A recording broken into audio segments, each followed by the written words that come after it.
Assalamu alaikum. My name is Rakibul Hossain Rafi, final year medical student of Uttar Adhunik Medical College.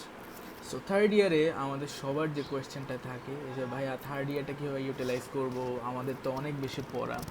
So I would say যে third year এমন একটা phase যেখানে হচ্ছে তোমার clinical journey start হয়।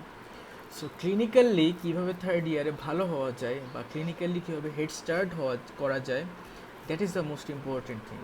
So আমি আজকে 6টা বা 7টা সাজেশন দিব যেটা হয়তো তোমাকে third year, fourth year, fifth year internship এই 4টা বছর তোমাকে অনেক না, ঠিক আছে। So here R the things. First of all, একটা মানে পেশেন্টকে এমার্জেন্সিতে কীভাবে ম্যানেজ করতে হয়, that is the most important thing. So তোমাকে যেই জিনিসগুলো শিখতে হবে, ফার্স্ট অফ অল এমার্জেন্সিতে একটা বাটারফ্লাই কীভাবে করতে হয়, সেকেন্ডলি একটা ক্যানুলা কীভাবে করতে হয়, থার্ডলি হচ্ছে একটা পেশেন্টের ড্রেসিং কীভাবে করতে হয়। যখন তুমি 3টা ঠিকঠাক মতো করলা, দেন ফোর্থ থিং এনজি টিউব কীভাবে করতে হয়, ফিফথ থিং হচ্ছে একটা ক্যাথেটার কীভাবে করা যেতে পারে। সো 3টা হচ্ছে আমার প্রিলিমিনারি, বাকি 2টা হচ্ছে আমার সেকেন্ডারি, অ্যান্ড লাস্টলি বাকি যে 2টা এটা হচ্ছে টার্সিয়ারি, যেমন একটা প্লাস্টার এবং একটা সুচার দেওয়া। 7টা জিনিস যদি তুমি করতে পারো থার্ড ইয়ার থেকে, যদি স্টার্ট করতে পারো, নট যে তুমি ধরেই সুচার করে ফেলতে পারলা, no, it's not like that, but তোমার মাসেল মেমোরিতে যাতে এই জিনিসগুলো থাকে। সো থার্ড ইয়ার থেকে এটা স্টার্ট করা অনেক ইম্পর্টেন্ট। সো একে একে আসি যে কীভাবে করতে পারি। প্রথম কথা, আমি যে 7টা জিনিস বললাম, এই 7টা জিনিসই তুমি যদি তোমার এমার্জেন্সি ডিপার্টমেন্টে যাও, দেখবা প্রত্যেক দিন, প্রত্যেক মিনিট কারোর কোনো না কোনো পেশেন্টের উপর হচ্ছে। সো ফার্স্টলি আমি ক্যানুলা এবং হচ্ছে তোমার বাটারফ্লাই দিয়ে স্টার্ট করি। বাটারফ্লাইটা দেওয়া হয় যখন আমি শর্ট টাইমে কোনো একটা পেশেন্টকে একটা মেডিকেশন দিতে চাই, আর ক্যানুলাটা করা হয় যখন আমার কোনো অ্যান্টিবায়োটিক চলে অথবা দীর্ঘদিন ধরে কোনো মেডিকেশন চলে। সো তুমি যেটা করবা, এমার্জেন্সিতে যাবা, গিয়ে দেখবা যে ক্যানুলাটা বা বাটারফ্লাইটা করতেছে সিস্টাররা অথবা ব্রাদাররা। তুমি সুন্দর মতো দাঁড়িয়ে থাকবা, দাঁড়ায় দাঁড়ায় দেখবা যে কীভাবে করতেছে। তারা টর্নিকেটটা বাঁধলো, তারপর বললো যে মুঠো করেন, তারপর হচ্ছে ভেইনসগুলো এরকম ভিজিবল করলো, তারপর আস্তে করে বাটারফ্লাই অথবা ক্যানুলাটা বের করলো, বের করে ভেইনটা আবার পালস করে চেক করলো, তারপর মাসেলটা টট করে আস্তে করে ইনসার্ট করে দিল। তুমি পুরো প্রসেসটা অবজার্ভ করবা, এরকম 2 থেকে 3বার অবজার্ভ করবো। অবজার্ভ করার পর তোমার মধ্যে একটা কনফিডেন্স আসবে যে হ্যাঁ ইনশাল্লাহ আমি পারবো।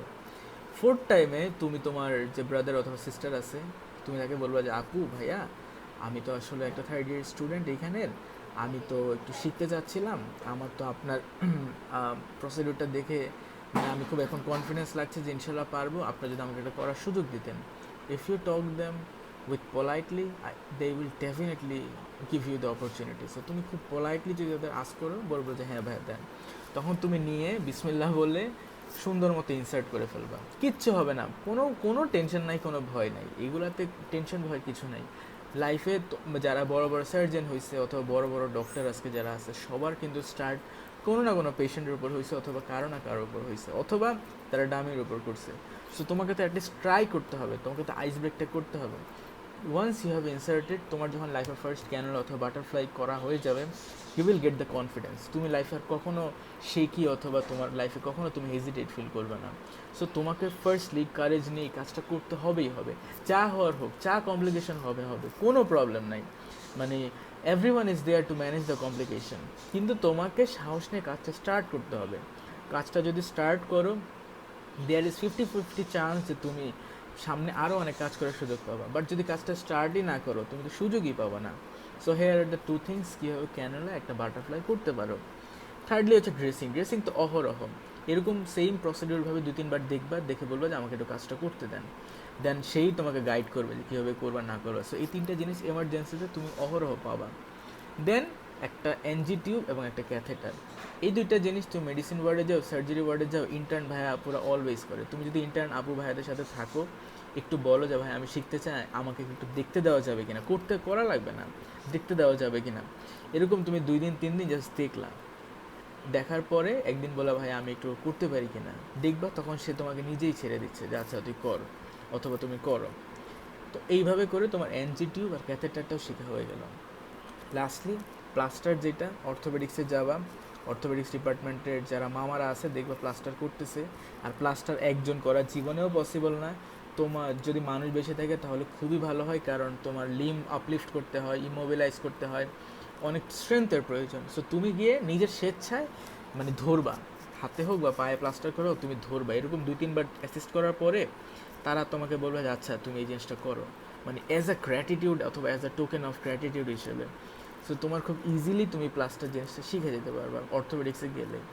আর লাস্টলি যে সুচারটা, তুমি যখন 6টা স্টেপ কমপ্লিট করবা, লাইক তোমার 6টা স্টেপ ইউ হ্যাভ মাস্টার্ড অথবা 6টা স্টেপ তুমি করছো, then finally you move into suture. ঠিক সেম এমার্জেন্সি হোক বা সার্জারি হোক বা ওটিতে তোমাকে করতে দেবে না, বাট স্টিল সার্জারি অথবা হচ্ছে তোমার এমার্জেন্সিতে গেলে তার ব্রাদাররা অলওয়েজ এরকম স্টিচ দেয়, always.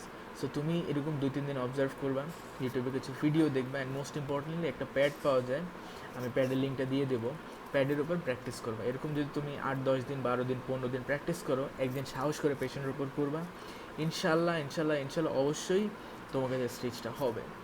So yeah, this are the 7 steps I have followed in my third year. আমি এই জিনিসগুলো থার্ড ইয়ার থেকেই করার ট্রাই করতেছি, থার্ড ইয়ার করেছি। দেন ফোর্থ ইয়ারে তো আমাদের জুলাই আন্দোলন হলো, সো জুলাই আন্দোলনে আমাদের মেডিকেলে ম্যাসাকার হয়ে গেছিলো। তো এইখানে প্রত্যেকটা কাজই আমার করা লাগছে, ক্যানোলা করা হোক, বাটারফ্লাই হোক, ইভেন স্যালাইন সেটটা ইনফিউশন হোক, স্টিচ দেওয়া হোক, প্রত্যেকটা কাজ আমাদের স্টুডেন্টদের, এরকম না যে ডক্টর ছিল না, ডেফিনেটলি ডক্টর ছিল, but there was not sufficient enough, কারণ এত বেশি পেশেন্ট ছিল। সো আমরা যারা কাজগুলো পারতাম, আমরা কাজগুলো করে আমাদের স্যারদের অনেক অ্যাসিস্ট করে ট্রাই করছি, সো তাদেরও অনেক হেল্প হয়েছে। সো তুমি যদি এই কাজগুলো শিখে রাখো, ইন ফিউচার তোমারও তো লাইফে কোনো না কোনো দিন হেল্প হবে, তাই না? So yeah, this are the things. I hope যে it might help you a bit, and best of luck to you. I hope যে ভবিষ্যতে ইনশাল্লাহ তুমি আরও ভালো ভালো অপরচুনিটিস পাবে। Thank you.